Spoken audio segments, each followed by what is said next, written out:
talk about white fragility.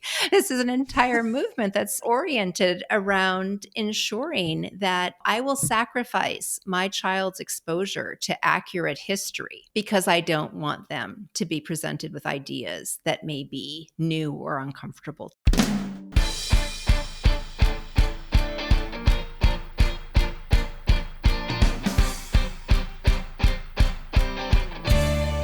Hello, and welcome to the PoliticsGirl Podcast. I'm your host, Lee McGowan. Let's get into it. Today's pod is a candid conversation with Julie Kohler. Julie is an acclaimed writer with a PhD in family social science whose work has appeared in CNN, The Washington Post, Fortune Magazine, and The Daily Beast. She has 2 decades of experience working in philanthropy, advocacy, and higher education, and is a fellow in residence at the National Women's Law Center and a highly sought-after speaker in topics that pertain to gender justice, politics, and policy. Julie is also the co-creator and host of White Picket Fence, the winner of the 2022 Communicator Award for Best Society and Culture Podcast. White Picket Fence looks at how suburban women have become some of our most contested political actors. Over 3 seasons, the podcast has examined the social disruptions that have pushed this political realignment among women. Julie points out that motherhood itself is being weaponized for political gain, one side for greater justice, the other in opposition to it. I'm having Julie on today to discuss the mobilization of white suburban women against democracy. In the name of protecting children and parental rights, this particular type of motherhood has been manipulated to advance some very dark political agendas. You can see the efforts of this work on our school boards with school choice, anti-CRT laws, and anti-LGBTQ laws. It's the ugly underbelly of what should be a positive group looking out for what's best for kids, but who are in reality using their identity as moms to truly undermine other people's rights. So without further ado, please welcome my guest, critically acclaimed writer and speaker, strategy consultant, and host of the award-winning White Picket Fence podcast, Julie Kohler. Welcome, Julie. Thanks so much. It's great to be with you. Oh, well, thank you for joining me. I'm excited to talk to you because you have been really clear in your fascination with mothers as a political force. And that really speaks to me personally. I started this project because I was a mother and I couldn't just do nothing as the world that I brought my son in burned. So I understand this passion for parents who want to make the world a better place for their kids. What I don't understand is using the love and devotion we have for our children in order to destroy, to make things worse rather than better for the kids. Yeah, I know. It's really, in one level, completely shocking that we're at this moment where we're seeing this kind of activism among a very specific set of mothers, white conservative mothers. But on the other hand, I have to say it's not surprising in that we've had a long tradition of this form of activism, sadly, in the United States. And this is sort of the latest incarnation. And I think it reflects a conservative movement that's kind of scared. They are really scared that they are losing power. And so they are going to throw everything at the wall and see what sticks. And they are going to pull out these tried and true methods that they've used at other backlash moments in history and see if they can make it work again. Yeah. I mean, I guess in their minds, they are making it better if the white Christian patriarchy is where you want to live and you don't want to listen to ugly history about our past or talk about people's differences, then you are trying to make it better. It's just not real. You're not dealing with real life. You're dealing with a fictionalized version of it. A whitewashed version, exactly. If you will. Exactly. This season on White Picket Fence, you're doing a deep dive into this idea of mothers as a political force. Season 3 left off talking about the challenges that families, especially mothers with young children, were experiencing in America. But now, instead of channeling that struggle into, say, public investments that would make caregiving easier and less expensive, or putting efforts towards getting the childhood tax credit back, or bolstering access to affordable college, or getting guns out of schools, things that would really help children, the right is weaponizing mothers against things like public school education and books. Do you want to talk to me a little bit about that? Yeah, well, on one level, I kind of couldn't believe it as I started to see this pivot because, when we ended the last season of the podcast, we were at this moment where we thought the Build Back Better Act, what eventually became what's called the Inflation Reduction Act, but was then called the Build Back Better Act, where we thought it might pass and we were going to see this once in a generation investment in childcare. We were going to finally become the last industrialized nation to provide paid family leave for all families. We were going to expand the child tax credit, make the burdens of, the financial burden of raising children a little less hard for most families. But instead, we started to see all these women, predominantly women, showing up at school board meetings and instead like going after the one remaining public benefit that we really have as families, which is our public schools. And I just thought, like, how did this happen? But I think, we really try to kind of debrief and examine like what was able to transpire in that period. And I think what we had were a set of very conservative, but also savvy communication professionals who Mm. were able to tap into that frustration and overwhelm that we were all feeling, especially those of us who are moms with young kids during the early days of the COVID pandemic. And instead of funneling that to its appropriate targets, that exhaustion and that frustration, and trying to get things that would actually make things better, they weaponized it and turned it and unfortunately turned it into really a war on public schools. And so they were able to, kind of recognize there's something that's in the zeitgeist right now, this frustration, this, like a lot of us are really suffering. And then they were able to really turn it on its head. Yeah. I mean, both parties have been able to use the power of the mama bear, right? This danger of getting between a mother and her child is a palpable force. Most mothers do have this innate need to protect their children. This isn't something that belongs solely to Republicans. And there's a big history in America of mothers getting together to get things done. Moms Demand Action to address gun violence. Mothers Against Driving was instrumental in new laws that made us safer. But it's the idea of using this energy, this kind of power that could, lift a car off your child if they were trapped, and turning it towards bigotry and hate, and that confuses me. It feels like a perversion of the power of the mother. It's literally using the claim of protecting children to hurt other people. And I find that alarming. I mean, mothers can be a real force for change. We can agree to that. But there's this mythology to mothers, right? This idea that you should defer to us because we know what's best for our kids. But the question is, whose kids, right? Which mothers know best? Because what if the actions they're taking on behalf of their children is, like you're saying, a danger to our democracy or a danger to our public schools? So with that in mind, I'd love to talk a little bit about the biggest group that's doing this right now, which is Moms for Liberty. Do you mind if we do that? Yeah, absolutely. I'm just going to give a little background on Moms for Liberty if people don't know it, and then I'm going to get your thoughts on it. So for those of you who don't know, Moms for Liberty is considered a grassroots organization that was focused on the good of children in American society. It was originally founded in Florida in 2021, with their focus being the opposition to mask mandates in schools. The group's founding documents claimed that the organization would organize and educate and empower parents to defend their parental rights. But even though it started with just masks, the group would go on to advocate for book bans and classroom censorship and the banning of teachings of slavery, race, racism, LGBTQ issues, and community. And like I said, the group claims to be a grassroots organization, but I think to what Julie was saying earlier, the founders actually have incredibly strong ties to high-ranking elected officials and national anti-LGBTQ groups and school boards and major media. The foundation of the organization was laid out by these three women who are basically from very affluent social circles in Florida, who were vehemently anti-gay, anti-trans, just super conservative Christian white women with major connections to the Republican Party and their donors, people like Heritage Foundation, Koch family, Turning Point USA.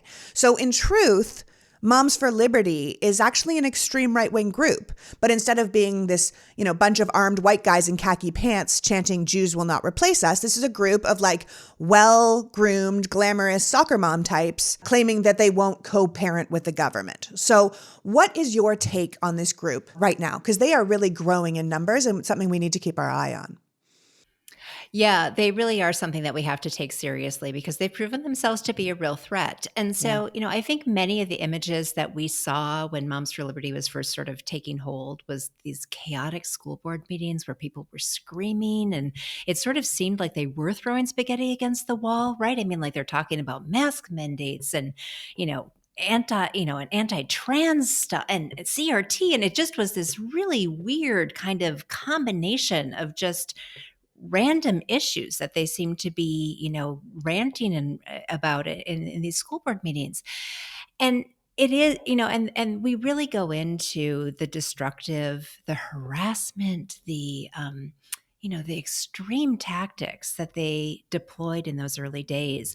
One of the women we interview in the first episode of this season of the podcast is Jennifer Jenkins.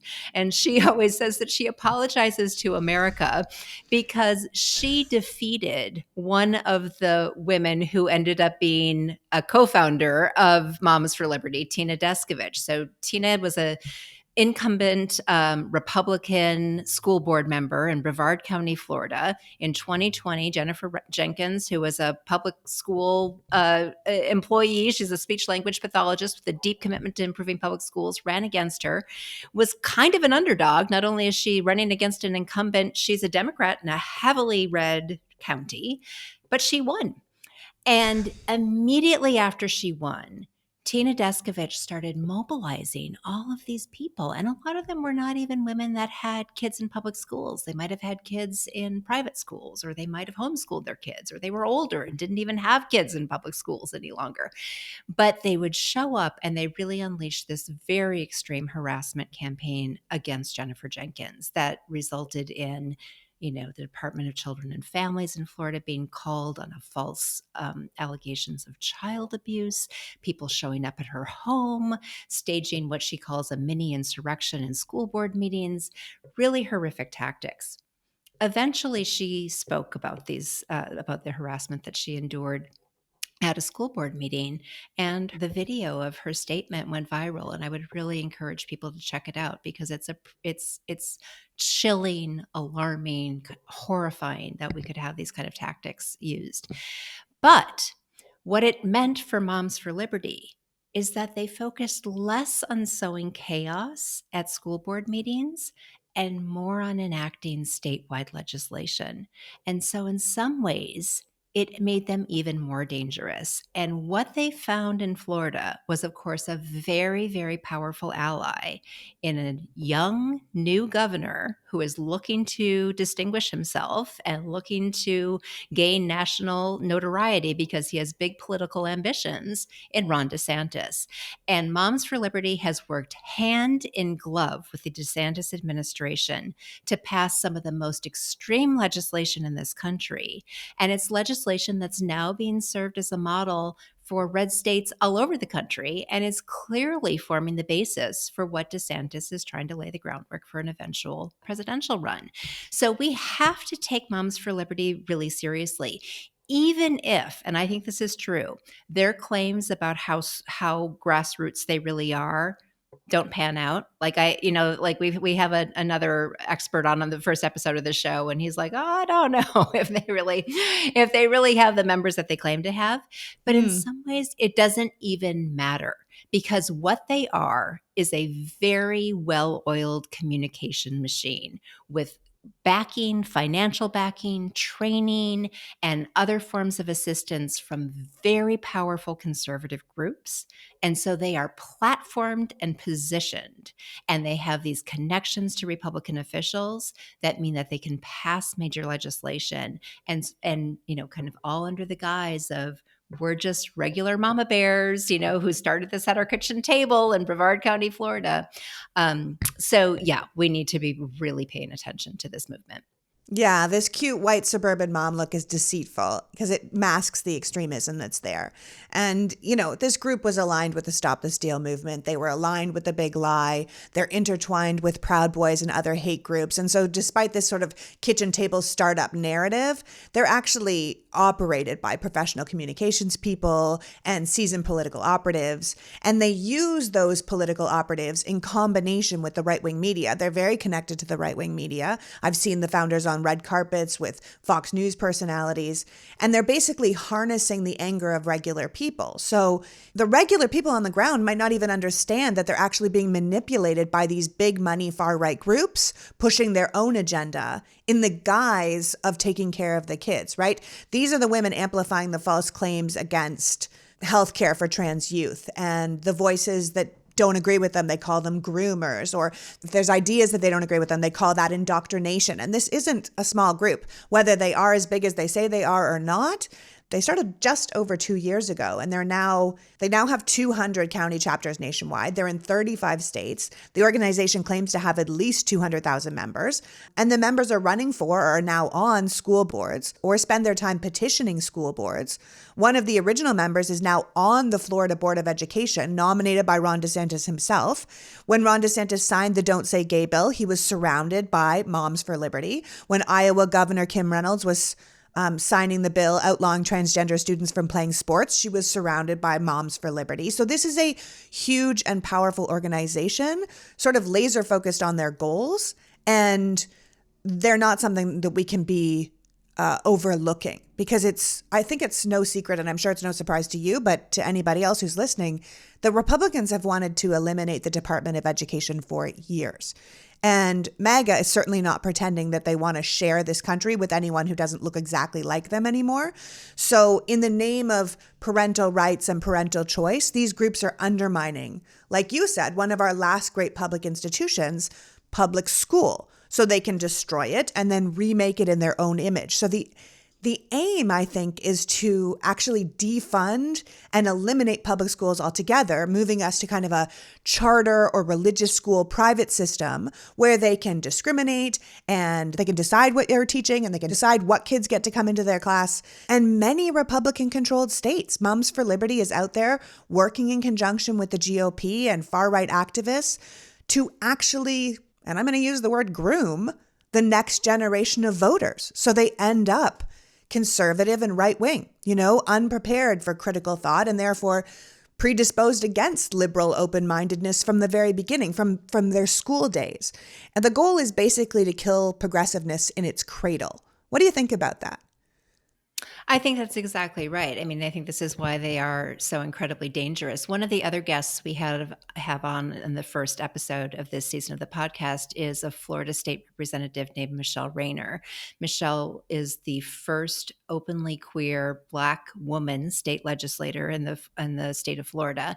And she was first elected in 2020 and had a front row seat to this very cozy relationship, an unusual cozy relationship between Moms for Liberty, her Republican colleagues in the Florida state legislature, and the DeSantis administration. She said she would roam the halls of the legislature and be able to see Moms for Liberty basically have free reign in the state capitol. There were areas she would go into, members only areas of the state capitol where only members of the legislature are supposed to be allowed, and there would be Moms for Liberty. So they really had like carte blanche in order to be able to confer with legislators in order to really advance this legislative agenda.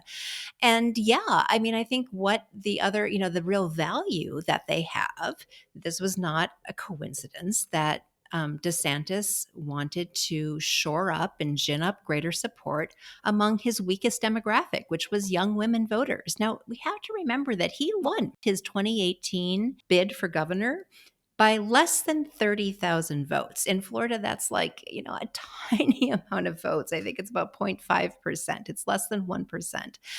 And he saw a real opportunity to put a nice face that could help gin up support and build his base in an area where he was weak. And we saw it yield really incredible political results. So the chair of the state Republican Party in Florida is a man named Christian Ziegler. His wife, surprise, surprise, is Bridget Ziegler, the third co-founder of Moms for Liberty, who since stepped away from the organization. And he's openly said that Moms for Liberty played a critical role in driving up support for DeSantis and Republican candidates in Florida among young women, especially younger white women. So this was I would say, a very calculated and craven move, both in its policy aims of defunding public education and its political aims in building out this sort of, these white suburban foot soldiers to be part of the DeSantis campaign for his reelect, and then probably it's no coincidence that they're now national to lay the groundwork for a future run for the presidency. Yeah, it's scary stuff.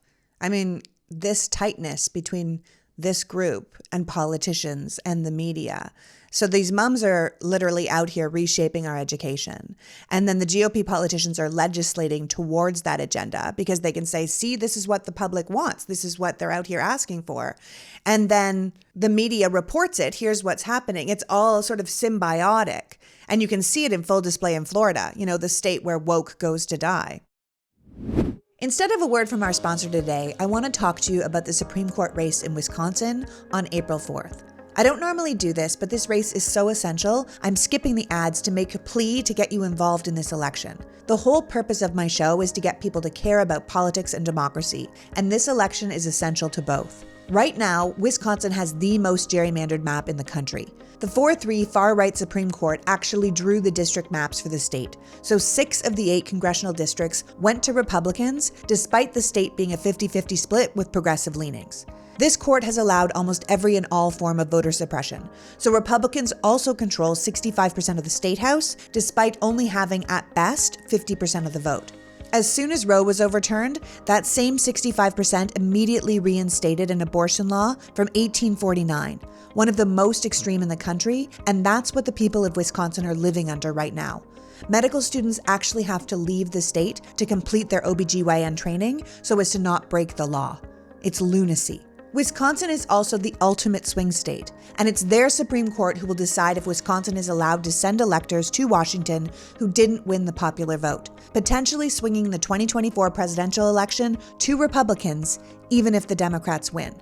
We have 1 week to make sure pro-democracy, pro-choice Janet Protasiewicz beats anti-abortion, anti-contraception, hyper-conservative partisan Dan Kelly, who voted to overturn the 2020 election and hand Wisconsin's 10 key electoral votes to Trump against the will of the voters.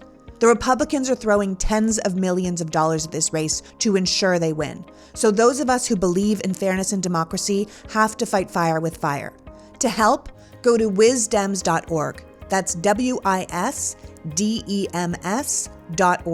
If you can give money, give money. If you can't, give time. Spring elections are almost always ignored, but the results of this one election will not only be instrumental to the lives of people in Wisconsin, but it will play an outsized role in how our presidential elections are decided in the future. At the end of the day, elections come down to turnout. Turnout comes down to enthusiasm, and enthusiasm comes down to us. Thank you so much for listening. Go to wisdems.org. And now, back to Julie Kohler. The thing is, it's not even just about book banning, is it? I mean, Moms for Liberty has targeted county guidelines that were written to protect trans kids, giving them the right to dress and use bathrooms according to the gender they identify with. They call school board members who try to protect these kids pedophiles. These are the people talking about it's being indoctrination if parents or teachers talk about LGBTQ identity. Moms for Liberty is the group that encourages people to report on their teachers if they are discussing anything they consider divisive in the classrooms. And anything divisive can be, anything from the LGBTQ community to racial discrimination to discrimination in any way. You're not supposed to mention discrimination now, not on sex, not on religion. So how do you discuss civil rights if you can't discuss discrimination? You don't, which is why they're banning books on Martin Luther King Jr. and Rosa Parks, So for anyone to discuss anything that these groups deem as disruptive, they get put on a list. And the Moms for Liberty people are using that list to target teachers. And they're succeeding. They're doing really well. I mean, there's a reason that teachers in Florida have ended up just taking books off their shelves because they're worried that they can't get it right. That better to teach nothing than give a child access to the wrong book and then end up in a felony situation. Yeah, no, I think it's gonna remake public education in Florida for a generation, and in some really terrifying ways. I mean, you're going to have a whole generation of children who are not receiving accurate information in their schools.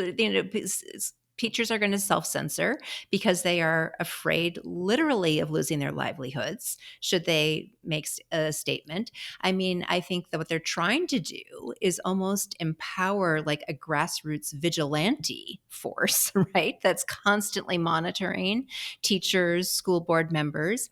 And frankly, I think part of what they're trying to do is dissuade responsible, common sense people who actually care about our schools and our communities from running for office. Of Because when you course. look at what happened to Jennifer Jenkins, and when you look at what happens to school board members who are just standing up for really common sense policies, who don't even view themselves as being in a partisan position or carrying out a partisan agenda, they are getting targeted in the most horrific ways. And so who's going to sign up for that? And the other thing that Ron DeSantis has done, which is just really unprecedented, is he's trying to make all of these school board elections partisan.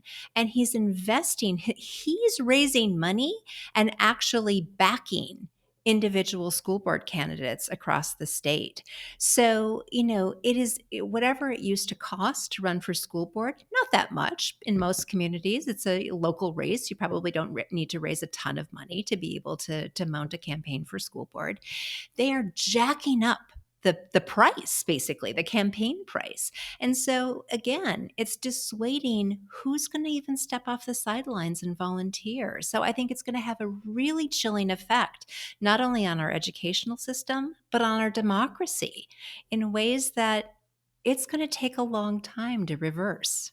Yeah, I think it will if we don't certainly get smart to it right away. And it comes back to Yeah. you're saying who, you kept saying who. And I think it always comes back to that idea that's rattling around inside my head that I mentioned earlier about parental choice. What parents, whose choice? Because I'm a parent and that isn't what I want. I want my kid to learn real history, including Black history and all of its injustice. I want him to know about the full human experience and about LGBTQ communities. I want him to learn about racism and bigotry and inequality, not so he feels bad, but so we can all grow beyond it. These moms' choices are not my choices, so why do they get to decide? Talking about giving parents a voice, they clearly don't want to give parents a voice. They just don't want to hear any other voices but their own. And they talk about protecting kids, but they only mean certain kinds of kids because they're absolutely targeting kids that don't fit into their box. I mean, gender identity indoctrination, they're saying, is one of the most dangerous threats facing American children today. And then the media goes out and repeats that, and then politicians will legislate on that. But that's not even remotely true. In fact, the most dangerous thing facing children in America today is gun violence. It's the number one killer of children in America, more than disease, more than car accidents. Banning and talking about LGBTQ people is not going to help with the children dying. In fact, all it does is raise the suicide rate of LGBTQ children, right? The CDC has already said that 1 in 4 LGBTQ teens attempted suicide in 2021, and that half of them considered suicide. Research shows us that adults who use trans teens' authentic name and pronouns, it really improves their mental health and reduces thoughts of suicide exponentially. But these moms are out here making sure we do the exact opposite things that will help these children, right? So they talk about helping the kids and parents' voice, but it's certainly not the voice of parents of LGBTQ children or parents of children in the Black community, parents of children in any marginalized community. And so it worries me because who gets to decide? When did they become the arbiters of this? And it's hard not to see white Christian supremacy all over this. Absolutely. I mean, what they're basically saying is that I, as a white parent, have a right to never feel uncomfortable. And even though my perspective is a minority perspective in this country, which it is, this is a minoritarian movement, it's a counter-majoritarian movement, but they will dismantle democracy in order to achieve their goals. And so, it really is stunning to think that, talk about white fragility. This is an entire movement that's oriented around ensuring that, I will sacrifice my child's exposure to accurate history because I don't want them to be presented with ideas that may be new or uncomfortable to them. The extreme ways. But I think this is sort of, what they need to do, right? When presented with, your ideas aren't popular. So what do? You create a false moral panic. Check. You dismantle democracy in order to ensure that you have power and that you can maintain power. Check. And then you have carte blanche to be able to go to town and make this the law of the land and enshrine a very particular understanding into law. And this goes back to something you're going to be talking about in this season of White Picket Fence, was what does a good mom look like? Because if a good mom is a white mom, then we have a problem. Absolutely. And I mean, it's so clear. And this is where I also hold the media responsible for who we're lifting up in these images of motherhood, and why it is so imperative that we really look at the diversity of experiences of motherhood and the many forms of activism that mothers engage in on behalf of their children. But, Moms for Liberty has had a incredibly disproportionate amount of media coverage compared to, like, you name it. Like, let's look at a grassroots organization led by Black mothers in a community that has been really suffering from gun violence, or the mothers of the movement who have organized in response to their children being victims of horrific police violence, or the Black women and women of color who are organizing around the maternal mortality crisis in this country, and the fact that they can't get a racist healthcare system to provide them with adequate prenatal care, and that they are dying unnecessarily or suffering pregnancy complications unnecessarily as a result of that.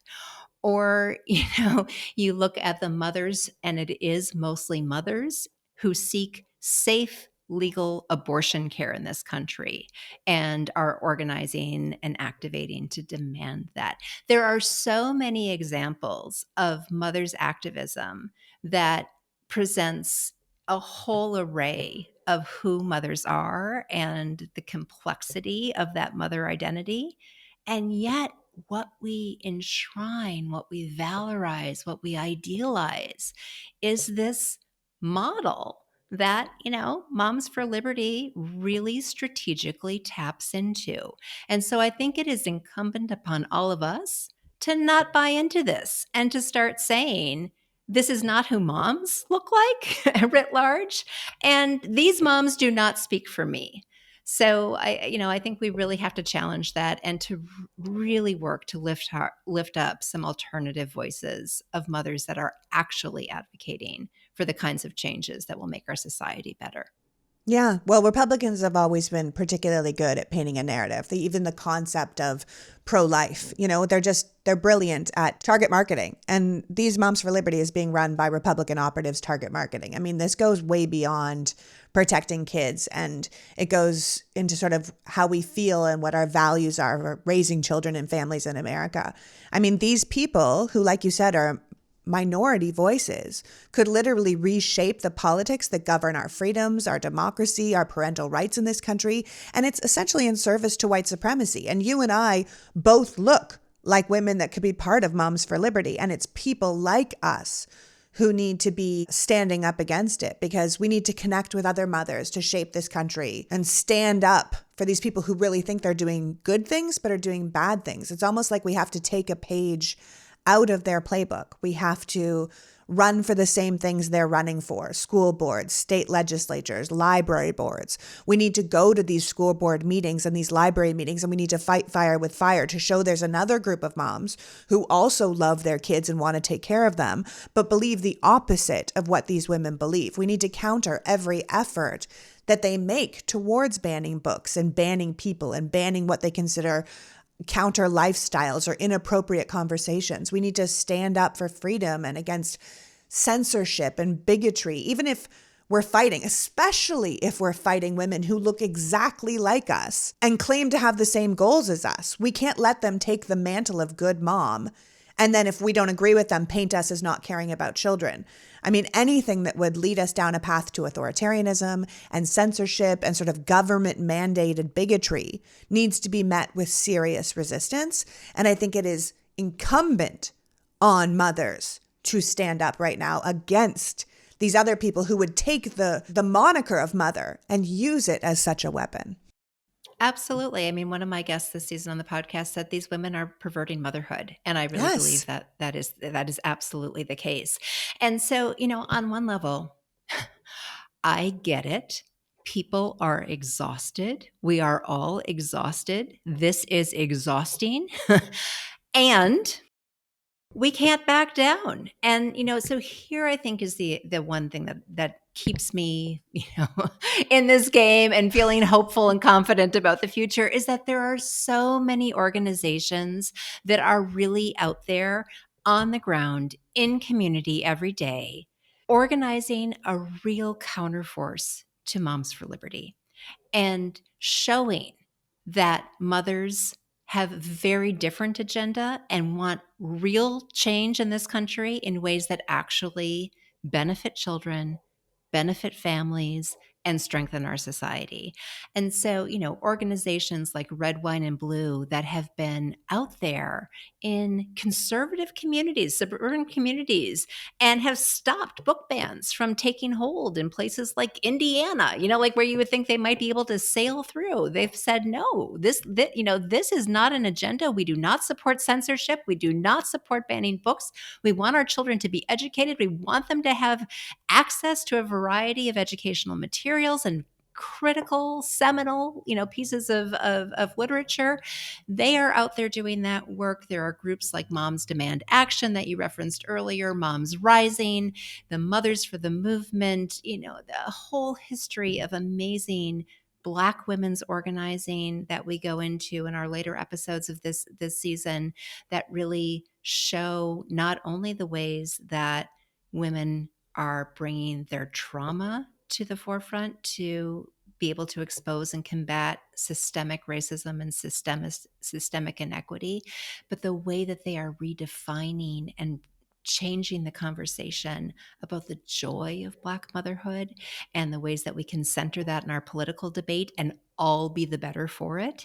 So there is lots of opportunities for people to be able to, kind of work through our exhaustion and engage in ways that are meaningful and I would say fun. I mean, the bottom line is that we are going to get through this by being in community with one another and by taking the kinds of steps that we need to be taking in order to build a society in which all of us can thrive. I mean, at the end of the day, how ignorant do we want American children to be if they can't compete on the world stage because everyone learned real facts and we learned white American facts? It won't work. And it isolates us in a way that we don't need to be isolated. I want to thank you so much for joining me today, Julie. I want to direct everyone to White Picket Fence, which just relaunched its 4th season on International Women's Day. So before you go, please tell people how they can find your show and how they can find you in the future so they can follow up on all this stuff or find some of these great groups that you're talking about, like Red, Wine, and Blue.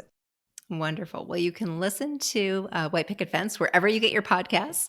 You can find me on Twitter at Julie K. Kohler 1, on Instagram at Julie Kohler Writes, and a lot of my archived articles and links to the show are on my website, which is juliekkohler.com. Thank you. I really appreciate you being here. I was just at an Emily's List event, and the theme of the event was how women change the world.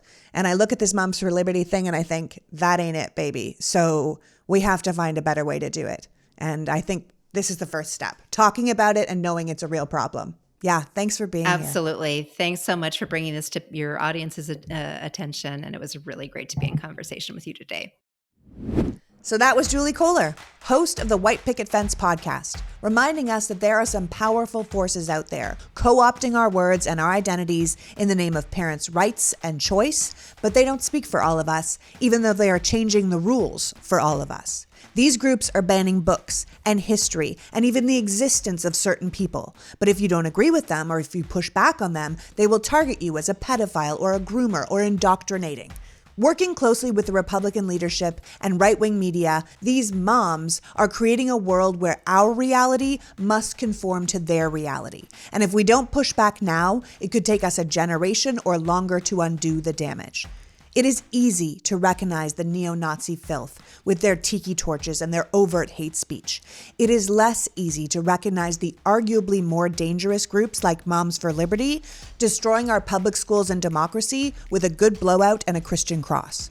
We have to meet these women where they are and fight back with everything we have.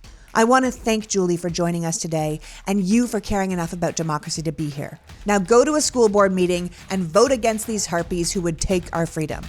Until next week, PG out.